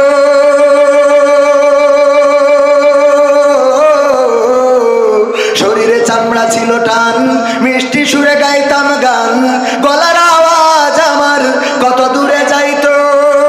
পাইকা গেল মাথার চুল, কথা বলতে পড়ে ভুল, পাইকা গেল মাথার চুল, কথা বলতে পড়ে ভুল, চোখে দেখি গন্ডগোল, দন্ত নড়িল, পাখি উড়ে যাওয়ার বুঝি সময় হলো, পাখি উড়ে যাওয়ার বুঝি সময় হলো। ঘন ঘন আসে দম, চোখেতে দেখি কম, ভাবে বুঝি সময় আমার ফুরিয়ে এলো। ঘন ঘন আসে দম, কানেতে শুনি কম, পিছে পিছে চাম আমার ঘুরতে লাগিল। খাটো হয়ে আসছে পাও, হীন হলো সর্বদাও, খাটো হয়ে আসছে পাও, হীন হলো সর্বদাও, ভাবে বুঝি সময় আমার ফুরিয়ে এলো, পাখি উড়ে যাওয়ার বুঝি সময় হলো, পাখি উড়ে যাওয়ার বুঝি সময় হলো। ঠিক না বে ঠিক? পুরা তো এত সুন্দর পরিপাটি, খাসায় আমার ছিল খাটি, দিনে দিনে খাসায় আমার জং ধরিল। এত সুন্দর পরিপাটি, খাসায় আমার ছিল খাটি, দিনে দিনে খাসায় আমার জং ধরিল। পুরাতন খাসাতে পুরাতন খাসাতে পাখি করে শুধু ডাকা ডাকি, একদিন আমায় দিয়া ফাঁকি উড়িয়া যাইব, পাখি উড়ে যাওয়ার বুঝি সময় হলো, পাখি উড়ে যাওয়ার বুঝি সময় হলো। রঙ্গরসের দিন ছিল আমার একদিন, রঙ্গরসের দিন ছিল আমার একদিন, 12 ঘন্টা বেলায় আমার শান্ত হইল, পাখি উড়ে যাওয়ার বুঝি সময় হলো, পাখি উড়ে যাওয়ার বুঝি সময় হলো। ঠিক না বেঠে? ওগো আমার ভাইরা, বললো কাল বেঁচে থাকবো তার গ্যারান্টি কি? ওঠো, নামাজ পড়তে হবে। স্ত্রীর ওই শীতের রাত কষ্ট করে উঠাইছে, উজু করানোর পরে এবার স্ত্রী এসে বলছে, নাও বলো এখন রাত 1টার সময় কোন ওক্ত কয় রাকাত নামাজ, কি সূরা পড়বো, দোয়া কি? বাসে যা হয় পড়, কে এখন আসতে কেন? বলো এখন রাত 1টার সময় কেন নামাজ, কেন নামাজ, কয় রাকাত, কি পড়বো? সূরা ফাতিহা। না হলে তুমি সামনে দাঁড়াও, আমি ইক্তেদাই তো ভেজাল ইমাম। ও জানে যে এই ইমাম সঠিক না, ইক্তেদাই তো কি ইমাম, ভেজাল ইমাম। সামনে যাও, আমি পিছনে দাঁড়াচ্ছি। তো বছর আম করছিস কেন? কাল কিন্তু পয়সা নে আমল করা হয়ে গেছে, আছে না নাই? আল্লাহর ওলিরা আবার বলে, হুজুর দোয়া করে দেন আমার স্ত্রী সিরিয়াল আসক্ত, যেন স্ত্রী পরেজগার হয়ে যায়। ও যে সিরিয়াল আসক্ত, তুই তো 4 দোকানে, ওই যে মকসেদের দোকানে যে এক বসায় 3 ঘন্টার ওই ঐশ্বরিয়া করিনা কাপুরের ছবি মেরে তারপরে বাড়ি আসো। তুমি ঐশ্বরিয়া রায়, কারিনা কাপুর আর আমার আমির হামজা ভাই বলেছিল রাশমিকা মান্দানা দেখবা, আর তোমার বউ ওই তাহাজ্জুদের নামাজে যায়, নামাজে পড়ে তোমার জান্নাতে নিয়ে যাওয়ার জন্য দোয়া করবে। পাগল পাইছাও নাকি? কথা কয় না? তুমি ওই নে বসিতে পরিমণি মারি বেড়াবা। আমার যুবকরাও আছে বিয়ের আগে, আরে বাবা পিছনে একটা নিয়ে লাইলাতুল ফেব্রুয়ারিতে ওরে গিয়া গদখালি, কোথায়? লাইলাতুল ফেব্রুয়ারি গদখালি। গদখালি যে বলে তুমি এসেছে বলে আকাশ এত নীল, ও আসার আগে লাল ছিল, তুমি এসেছো বলে গদখালির গোলাপগুলো লাল হয়েছে, ওই এতদিন কালো ছিল। শয়তান পাম মারা জায়গা খুঁজে পায় না। এবার বিয়ের সময় মসজিদে যায়, যে হুজুরের জুম্মার খুতবা শেষে বলে, হুজুর আমার কাছে আইসি, আমি তো বিয়ে করার নিয়ত করেছি, তো একটা হাফেজা পাত্রী যেন পায়, একটু দরকার, তুই তাহাজ্জুদ পড়লি ওর সাথে, এর হাফেজা লাগবে কেন? কথা কয় না? দোয়া চাই আপনার, চাই মানে কি হুজুর একটা নেককার পাত্রী যেন হয়। তুই নেককার পাবি, তুই যে গদখালিতে তাহাজ্জুদ পড়াই ঘুরে আনলি, তা তোর যেটা ওটাও তো আর একজন তাহাজ্জুদ পড়াই এতে ইবাদত করি আরো 2 টাকা বেশি করিয়েছে। কথা কয় না? তুমি মনে করছো ওরে বাবা পরের ঘরে নিয়ে আইছি, ও না, ও খালাইতে ভাইয়ের কাছে টাকা পায়। কথা কয় না? শয়তানরা নিজেদের জন্য ভালো হওয়ার দরকার আছে না নাই? নিজের চরিত্র ভালো রাখলে তোমার জন্য আমার নারীরাও চরিত্র ভালো রাখবে। স্বামীরা যদি ভালো হয় স্ত্রীরা ভালো হবে। আজান দিলে স্বামী যদি মসজিদে যায় স্ত্রীরা উজু করে সে যায় নামাজে দাঁড়াবে। আর যদি আল্লাহর ওলি সকালবেলা উঠে চোখ মুস্তি মুস্তি বিড়ি একখান ধরাই নিয়ে 4 দোকানে বসে, তাইলে তো বেকায়দাও জাত গেল বলো এ কোন আজব কারখানা, জাত গেল বলো। আমাদের আকিজ কলেজের এক টিচার ছিল, বলতেছে ভাই একটা দুঃখের কথা কি বলবো, আমার চাচা ছিল সমবয়সী, বিয়ে করার পরে আমার চাচি আমার চাচার কোনোদিন কিস করতো না, মানে বাংলায় বলে চুমো খেত না। এইটা না করার কারণে একদিন অভিযোগ করতেছে, দেখছো তোর চাচির যদি বলার সুযোগ হয় তাহলে বলিস যে চাচার হক এইভাবে মেরে দিচ্ছেন কের জন্য? কি হক চাচা? বলছে দেখ সমবয়সী বলাই যায়, আমার ঠোঁটের কাছে ঠোঁট নীতি দেয় না রে। এইবারও বলেছে চাচি গো আমার চাচা তো বন্ধুর মতো সম্পর্ক, একটা কথা একটু প্রকাশ করে বলেই ফেলাইছে, আপনার ঠোঁটের কাছে ঠোঁট নীতি দেন না, আর ওর ঠোঁটের কাছে আপনার ঠোঁট নেন না কেন? বলছে দুঃখের কথা কি বলবো ভাতিজা, বললে যখন আমি বলি লজ্জা ভেঙে, তোর চাচা বিড়ি সিগারেট খেয়ে মুখ যা করে রেখেছে, ওর পাশার কাছে ঠোঁট নেওয়া যায় তা মুখের কাছে না। সহ্য না করে পারবেন কি করে? আছে না নাই? এখানে বিড়ি খান কিডা কিডা?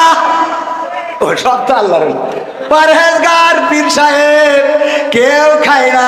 যদি না খেয়ে থাকেন আলহামদুলিল্লাহ, আর যদি খান আজকে থেকে ছাড়েন ছাড়েন ছাড়েন, তা না হলে বলো অন্য কিছু ছাড়তে হবে রে।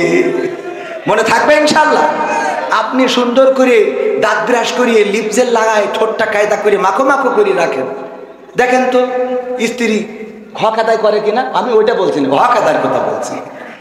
করবে না করবে না, বিড়ি টাইমে ওরে বাবা সুসমল্য অত গন্ধ করে। মসজিদে দেখবেন বেনামাজির পাশে দাঁড়ালি যেই আমিন বলে মনে হয় নামাজ ছেড়ে চলে যায়, পরে দুদিন পরে এসে পড়বার আছে না নাই? এই আমার গিলার ভাঙছে কিনা, এই ঠিক বললাম না বে ঠিক বললাম?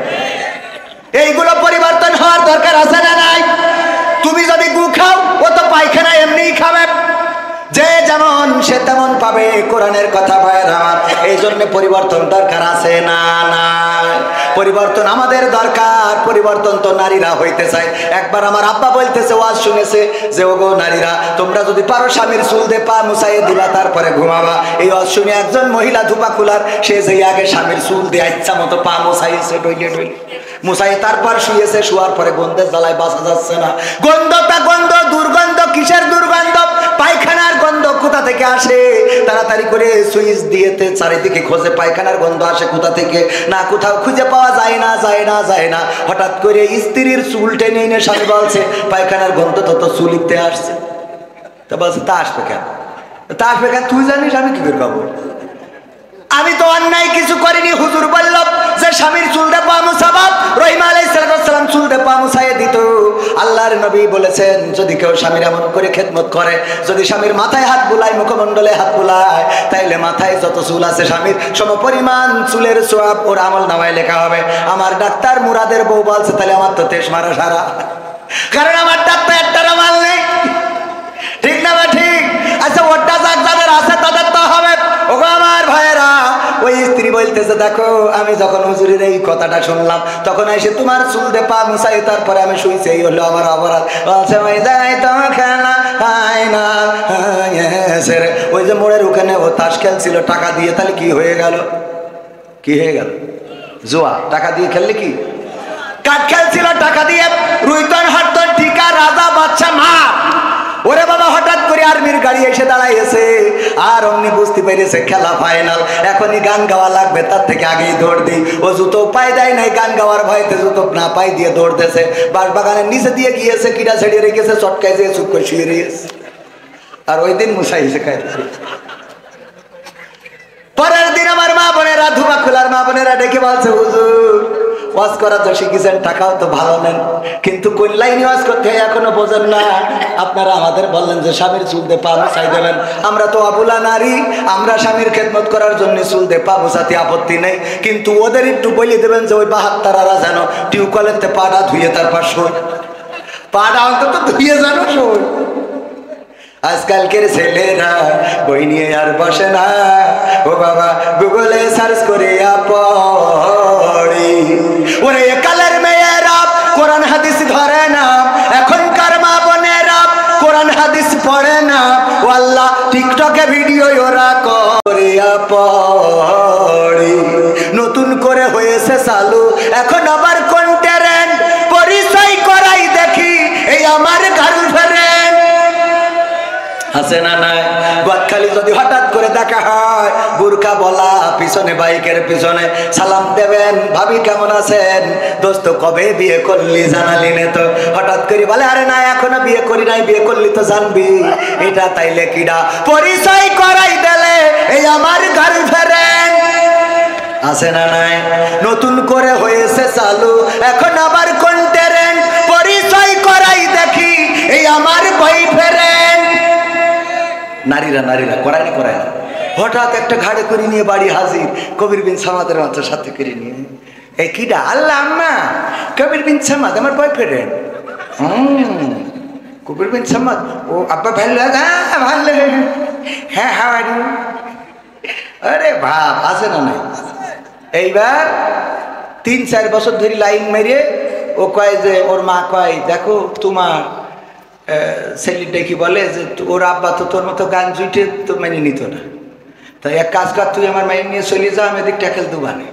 আর মায়ের বলে তুই ওর নিয়েতে যা, কাজী অফিস থেকে পাল্লি পড়ি নিস আর না পারলি সে যা এখানে, তুই যা, আমি তোর আব্বা দেখ পানে বইলিতে পাঠাই দিয়ে। এইবার সেই আব্বা বাড়ি ফিরে আসে ঢাকার যশোর শহরের থেকে, ওরে অভিনয়, ও আল্লাহ তুমি কি জন্ম দিছাও, আমার মুখে চুন কালি লাগায় এ চলে গেল রে, ও আল্লাহ আল্লাহ। শয়তান, তোর অভিনয়ের কাছে শেখ হাসিনাও ফেল, ঠিক না বে ঠিক? কি অভিনয়, ও বলো পাঠাই দিলে যে তোর মতো গান দুইটার সাথে দেবে না, তুই আগে নিয়ে হাত কমিটি সামান নিয়ে যা, যা হয় আমি ট্যাকেল তোমার। ওর বুদ্ধি আছে, ওরে বাবা শব্দের স্বামী, কি জন্ম দিছাও, কি জন্ম দিছাও, আমার বাপ দাদার 14 পুরুষই এমন কিছু ঘটেনি রে, ও আল্লাহ আল্লাহ। ওর বাপ দাদা শুধু 14 পুরুষই ঘটেনি, ও তো কোন জায়গার পানি খেয়েছো আল্লাহ জানে। হ্যাঁ হ্যাঁ ঠিক আছে।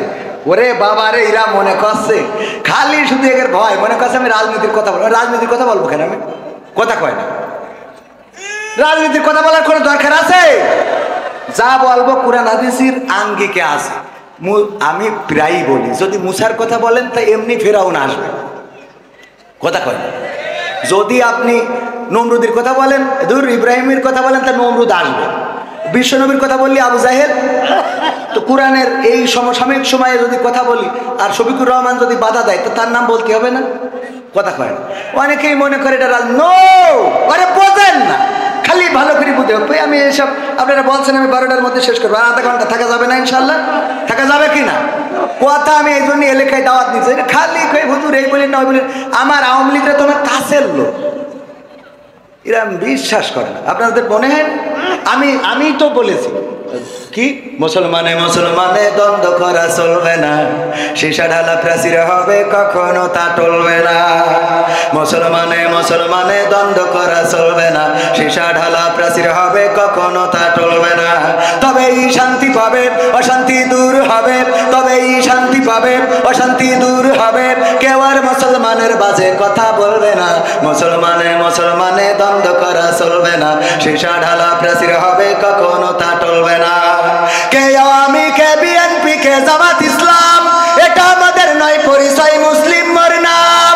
কে আওয়ামী, কে বিএনপি, কে জামাত ইসলাম, এটা আমাদের নয় পরিচয়, মুসলিম মোর নাম। এ কথা মানলে পরে শান্তি আসবে ঘরে, এ কথা মানলে পরে শান্তি আসবে ঘরে। কেউ আর মুসলমানের বাজে কথা বলবে না, মুসলমানে মুসলমানে দ্বন্দ্ব করা চলবে না, সীসা ঢালা প্রাচীর হবে কখনো তা টলবে না। মাঝাবের লড়াই যদি চলে, শান্তি আসবে না রে ভাই কোনই কৌশলে। সাদপন্থী জুবাইর পন্থী লড়াই যদি চলে, শান্তি আসবে না রে ভাই কোনই কৌশলে। ঐক্যবদ্ধ ভাবে থাকলে শান্তি পাবে, ঐক্যবদ্ধ ভাবে থাকলে শান্তি পাবে, এছাড়া শান্তি পাবার রাস্তা কবু মিলবে না। মুসলমানে মুসলমানে দ্বন্দ্ব করা চলবে না, সীসা ঢালা প্রাচীর হবে কখনো তা টলবে, টলা যাবে। মুসলমান ঐক্যবদ্ধ থাকতে হবে। কেন থাকতে হবে? এই সমাজে সুখ শান্তির জন্য, এই সমাজে অন্যায় দূর করার জন্য, অন্যায়ের বিরুদ্ধে প্রতিবাদ করার জন্য, আল্লাহর জমিনে আল্লাহর দ্বীন প্রতিষ্ঠিত করার জন্য ঐক্যবদ্ধতার বিকল্প নাই। জামাত ইসলাম যদি মনে করে নিজেদের ভোট নিয়ে ক্ষমতায় যাবে, ভোট তো হলো জামাত ইসলামের 25%, কয় পার্সেন্ট? কয় পার্সেন্ট? আওয়ামী লীগ বিএনপির 35 করে প্রায় 70%, আদার্স দলের আছে 5%। তাহলে জামাত ইসলামের যদি পাশ করতে হয়, তাহলে আওয়ামী লীগ বিএনপি অন্যান্য দল থেকে আরো অন্তত 20% ভোট আসার দরকার আছে না নাই? তো এই ভোট যদি আসতে হয়, তাহলে অবশ্যই তাদের তো রাগ করি যদি সব বের করি দাদার দেশে পাঠিয়ে দিতে হবে। যে কটা পাঠাইতে, দু একটা পাঠায়নি এমনি চলে গেছে, নিজেকে দেশ না থেকে চলে গেলি। কেউ যদি রাগ করে বাড়িতে চলে যায়, তা করবোটা কি? কথা কয় না, মনের অভিমান চলে গেছে। আমরা কিন্তু আসলে এই দেখেন আছে না, সবাই মিলেমিশে থাকাটাই দরকার। তবে দেশে অন্যায় হচ্ছে, জুলুম হচ্ছে। ওই যে আমরা দেখেছি লঞ্চের মধ্যে বালুবাহী বা পণ্যবাহী সারবাহী লঞ্চে 7 জনকে হত্যা করা হয়েছে। এখন হত্যা যেন একদম মামুলি ব্যাপার হয়ে দাঁড়িয়েছে। আওয়ামী সরকার ক্ষমতায় থাকতেও মোটামুটি জবাবদিহিতা ছিল, কিন্তু এখন যেন অপরাধের কোনো জবাবদিহিতা নাই। আপনারা একমত নাও হতে পারেন, না হইলেও করার কিছু নেই, অন্যায়ের বিরুদ্ধে বলবো, তাতে যদি এই সরকার আবার ধরে নিয়ে যায় তাও অসুবিধা নেই। কথা ঠিক না বেঠিক? তো ভয় পাই না, কেন পাই না? আগের সরকার তাহাজ্জুদ পড়ি ভোট নিয়েও থাকতে পারি না, এরা তো নামাজই পড়েন, ঠিক না বেঠিক? সুতরাং ভয়ের কোনো কারণ আছে? এই 7 জনকে কেন হত্যা করা হলো, এই তথ্য উদ্ঘাটন করা রাষ্ট্রের দাবি। যারা হত্যা করেছে অন্যায়ভাবে, আমরা দেখেছি ওই লঞ্চের ক্যাপ্টেন, তার মেয়ের বিবাহ আছে, বিবাহ অনুষ্ঠান হবে, কিন্তু মেয়ের বিবাহে থাকতে পারে নাই। অনেকের সংসার, পরিবার, সন্তান আছে যাদেরকে অন্যায়ভাবে হত্যা করা হলো। কেন হত্যা করা হলো, কিভাবে হত্যা করা হলো, এটা অবশ্যই অতি দ্রুত তদন্ত করে তাদেরকে শাস্তির আওতায় আনার দরকার আছে না নাই? তাদেরকে শাস্তির আওতায় না আনলে এইভাবে হত্যাকাণ্ড বাড়তেই থাকবে, বলেন ঠিক কিনা? এরপরে আমার ব্রাহ্মণবাড়িয়া মানেই তো কুপাকুপির একটা জেলা, ছোটখাটো বিষয় নিয়ে দা বল্লভ নিয়ে আগের মতো লড়াই করে, যদিও ব্রাহ্মণবাড়িয়ায় অনেক ভালো মানুষও আছেন আলহামদুলিল্লাহ। এই ব্রাহ্মণবাড়িয়ায় আজকেও যে ঘটনা ঘটেছে, যে একজন যুবলীগের নেতার সন্তান, সে পরিত্যক্ত একটা ঘরে দেহ মাথাবিহীন লাশকে গর্তের মধ্যে ঢুকায়ে পুড়াচ্ছিল। রাজহাঁস খুঁজতে যে ওখানে যখন ধোঁয়া দেখেছে, জিজ্ঞেস করেছে কিসের ধোঁয়া, বলেছে পাতা পুড়াচ্ছি। ভাই কিসের পাতা একটু দেখতে চায়, দেখতে দেয় নাই, মারার হুমকি দিয়েছে। পরে গ্রামবাসী একসাথে হয়ে সেখানে যাওয়ার চেষ্টা করেছে, বাধা দিয়েছে, পুলিশকে খবর দিয়েছে, যে দেখে একটি মাথাবিহীন লাশ পুড়ানো হচ্ছে গর্তের মধ্যে ঢুকিয়ে। এই লাশ পুড়ানোর যে অপরাধ এবং এই লাশটাকে পুড়ানো হচ্ছে, এটা জাহিলি সমাজকেও হার মানায়, বলেন ঠিক কিনা? এমনকি ওই মাথাটা পরবর্তীতে পুকুরে খুঁজে পাওয়া গেছে। মাথাটা একটা 50 বছর বয়সী নারীর। এই নারীকে ফজরের সময় ডেকে নিয়ে কি কারণে হত্যা করা হয়েছে এখনো পর্যন্ত সাংবাদিকরা জানাতে পারে নাই, তবে হয়তোবা জানাতে পারবে এবং জানানো উচিত। এই হত্যাটা যদি অন্যায়ভাবে হয়ে থাকে, যদি না অবশ্যই অন্যায়ভাবে হয়েছে, সেই হত্যার বিরুদ্ধে সোচ্চার হওয়া শুধু নয়, বরং অপরাধীদের দৃষ্টান্তমূলক শাস্তির দরকার আছে না নাই? মুক্তিযোদ্ধাকে লাঞ্ছিত করা হয়েছে কোথায় জানেন কিনা? 14 গ্রামে। কোথায়? 14 গ্রামে, কুমিল্লায় একজন মুক্তিযোদ্ধাকে লাঞ্ছিত করা হয়েছে। আমি বলেছি মুক্তিযোদ্ধা হিসাবে তার লাঞ্ছিত করার অপরাধ, এটা অবশ্যই অপরাধের মধ্যে পড়ে। সুতরাং যারা জড়িত আছে আজকে গ্রেপ্তার করা হয়েছে, আমরা দৃষ্টান্তমূলক শাস্তি দাবি করছি। কিন্তু তিনি 9টা হত্যা মামলার আসামি। এই 9টা হত্যা মামলা মুক্তিযুদ্ধ হইলেই পার পেয়ে যাবে না, কথা কয় না? সাদেক হোসেন খোকাকে যখন রক্তাক্ত করা হয়েছিল, তখন এই বীর পুরুষ, এই গেরিলা যুদ্ধের অন্যতম প্রধান, তার পক্ষে কথা বলার মতো সুশীল সমাজ পাওয়া যায় নাই। যখন আমার আলেমদের হাতে হাত কড়া লাগানো হয়েছিল, তখন কথা বলার মতো মানুষ পাওয়া যায় নাই।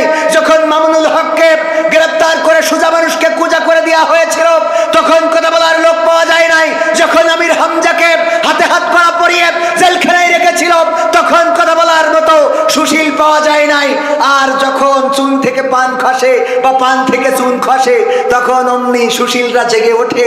আমার সুশীলরা যখন ছাত্রদের হত্যা করে ট্রাকের মধ্যে ভরে পেট্রোল ঢেলে আগুন জ্বালিয়ে পুড়িয়েছিল, হাত পা দেখে চেনার উপায় নাই যে লাশটা কার।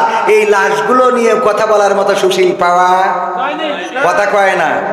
আপনি সুশীল আমি মানলাম, কিন্তু যখন ওই যে সুশীল কেমন, এক দারোগা থানা কামাই করেছে আগের সময়, তখন থানা কামাই করলি দারোগা বা তাদের যে উপরের কর্মকর্তা থাকে, ও বেদে পিটাইতো। তো এই জন্যই জানে যে পিটাবে, পিছনে বস্তা বাইন্ধে নিয়ে তারপরে গেছে যে পিটান যা দেবে বস্তার পরে। তো এখন যেই বলছে, স্যার আমি তো একটু বউ নিয়ে পিকনিক করতে গেছিলাম, তো এই জন্য দেরি হয়ে গেছে। কয় তোর 100 বেত্রাঘাত। বললি বেত মারা শুরু করিস, ও তো জানে অসুবিধে নেই। ও বাস্তা বেঁধে নিয়ে গেছে 2-3টে হয়েছে সালার বাস্তা, ওই নিয়ে এখন ওই বাস্তা তো বেঁধেস কায়দা করি। এখন যেই একটু সাইড সুইডি পড়ে, যেই উপরে পড়ে কয় স্যার একটু নিচে করি মারেন স্যার। এবার যেই নিচে পড়ে কয় স্যার একটু করে উঁচু করি মারেন স্যার, স্যার একটু ডানির দিকে চাপাই মারেন স্যার, স্যার একটু বাদ দিক, মানে ওর বাস্তার পরে পড়তে হবে। কথা কি বোঝা গেছে? কথা বোঝেননি? তো আমাদের কাজ হইলো বাস্তার পরে পড়া লাগবে। ডানি বলেন বাইবেল, আমার কথা হইলো বাস্তার পরে পড়লে হবে না। সুশীল হলি কায়দা মতো সব জায়গায় সুশীলগিরি দেখাইতে হবে। সুশীলগিরি সব জায়গায় দেখাই না বলে এই সমাজের অপরাধ কমছে না, বলেন ঠিক কিনা? আমরা তারা যারা জুলুমের বিরুদ্ধে প্রতিবাদ করি, নাটোরে মন্দিরে হামলা হয়েছে, বলা হচ্ছে যে ডাকাতরা ছিনতাই করতে যে হামলা করেছে একজন, সেখানে থাকা প্রতিবন্ধী মানুষ বা মানসিক চাহিদা সম্পন্ন মানুষ, তাকে হত্যা করা হয়েছে।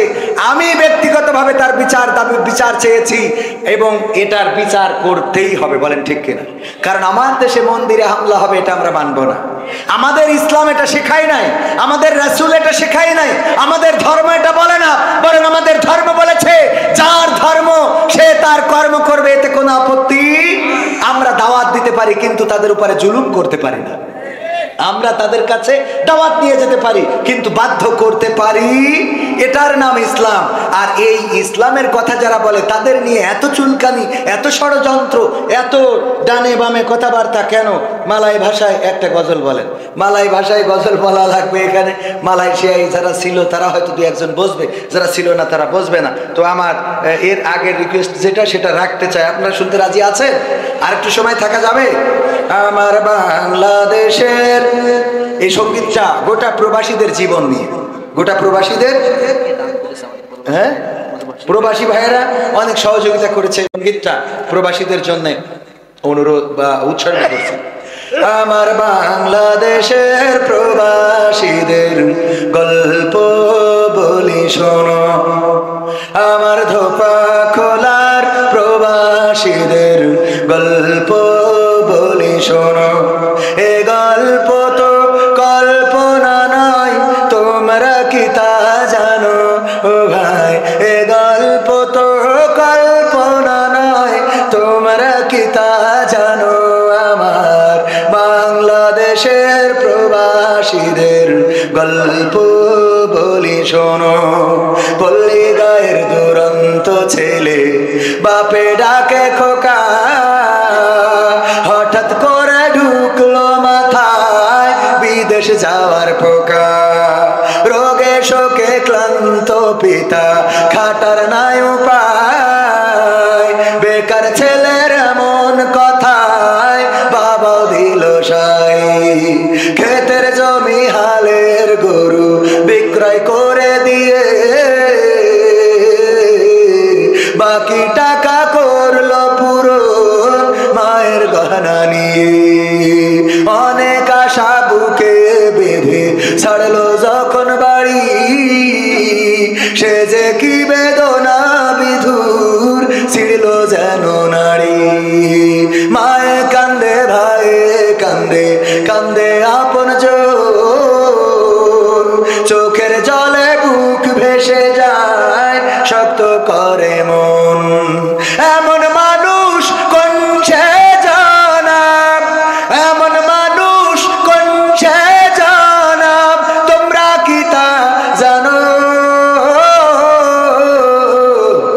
আমার ধোপা খোলার প্রবাসীদের গল্প বলি শোনো, আমার যশোর জেলার প্রবাসীদের গল্প বলি শোনো।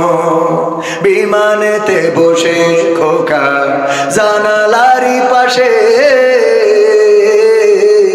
নীল আকাশে তাকিয়ে দেখে মায়ের ছবি ভাসে। আসল দিয়ে চোখ মুছে মা প্রভুকে যে বলে, আল্লাহ তুমি ভালো রেখো আমার কোলের ছেলে। খোকা যে ছিল মা জননীর কলিজারি বটা, ভাবতে সব চোখ ভিজে জল পড়লো ফোঁটা ফোঁটা। এমন মানুষ কোন সে জানাব, এমন মানুষ কোন সে জানাব, তোমরা কি তা জানো? আমার ধোপা খোলার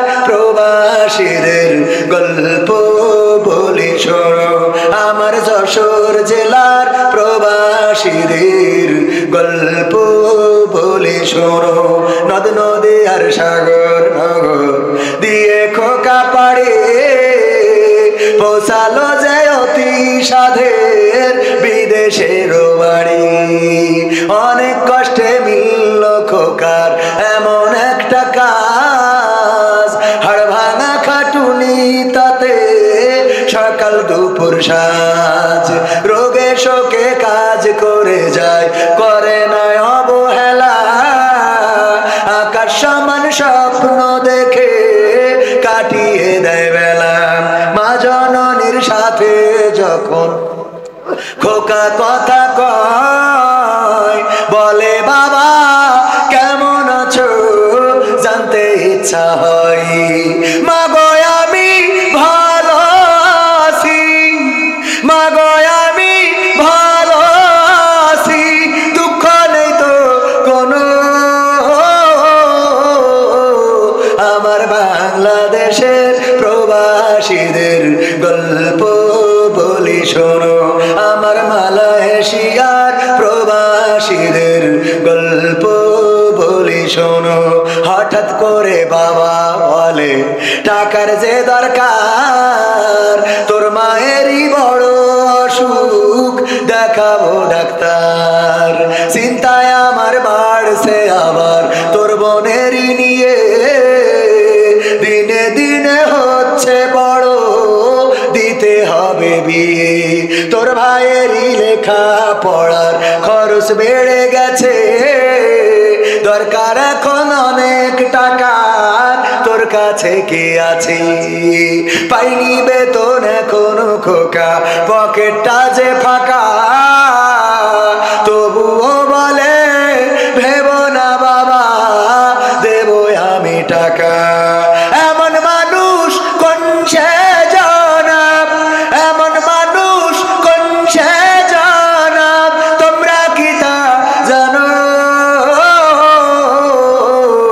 আমার ধোপা খোলার প্রবাসীদের গল্প বলে শোনো, আমার সৌদি আরবের প্রবাসীদের গল্প বলে শোনো। দিন মাস গুনে খোকা এখন পৌঁছালো বছরে, করতে হয় কাজ এখন যে তার 10 তলার উপরে। হঠাৎ করে কি হতে কি যেন হয়ে গেল, 10 তলারই উপর থেকে খোকা পড়ে গেল। আকাশ সমান স্বপ্নগুলো আকাশে গেল উড়ে, দেহ থেকে প্রাণ পাখিটা গেল যে ভাই ছেড়ি। বন্ধুরা যে এসে দেখে রক্তে তরতর, নিথর দেহ পড়ে আছে জমিনের উপর। এমন মানুষ কোন সে জনাব, এমন মানুষ কোন সে জনাব, তোমরা কি তা জানো? আমার ধোপা খোলার ওই প্রবাসীদের গল্প বলি শোনো, আমার মালয়েশিয়ার প্রবাসীদের গল্প বলি শোনো। পাঠাতে হবে লাশটা দেশে, আপন তো কেউ নাই, বন্ধুরা সব মিলে মিশে করলো এ কাজটাই। শুনে খবর মা জননীর সে কি আহাজারি, তার কান্দনে আকাশ বাতাস হচ্ছে যে ভাই ভারী। অবশেষে খোকার কফিন পৌঁছালো যে বাড়ি, ভাই বোনার গায়ের স্বজনের সে কি আহাজারি। মা জননী কেঁদে বলে ওরে আমার ছেলে, বিদেশ থেকে কোন দেশে তুই গেলি আবার চলে।